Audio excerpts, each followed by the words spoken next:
An Indianapolis grandfather released from prison might be forced to go back, not because he committed a new crime, but because federal prosecutors insist he was released too soon.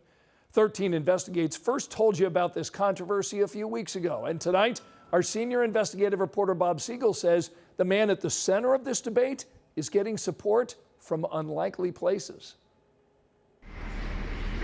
To see Tony Bailey as a full-time bus driver, or playing with his grandkids at the park, you'd probably never think this is a guy who might spend the rest of his life in prison. But that's exactly what could happen. It would be devastating. Tony's been in prison before, and he never wants to go back. I know I made a mistake, but the good thing about it, I learned from my mistake. It's a mistake that Mike Perkins will never forget.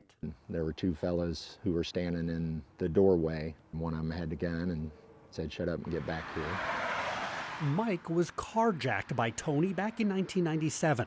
At the time, he was driving a UPS truck when Tony and two other men held him at gunpoint, tied him up, and drove his truck to Chesterfield to rob a bank. Did you fear for your life? Yeah.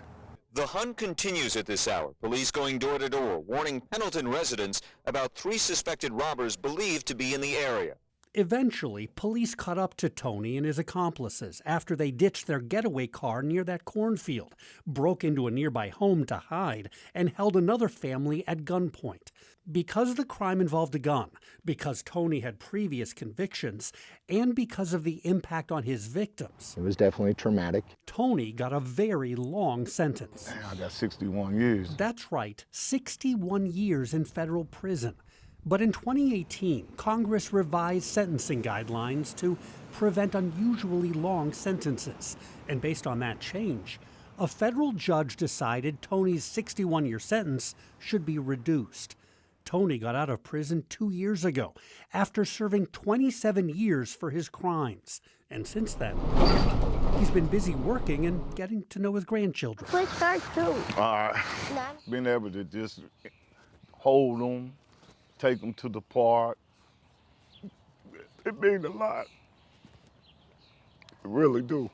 But the U.S. Attorney's Office in Indianapolis just filed to reverse Tony's sentence modification and to send him back to prison to serve the rest of his sentence. In its new court filing, the U.S. Attorney's Office admits sending Tony back to prison would be difficult and unusual, but insists it's justified based on the harrowing experience of his victims.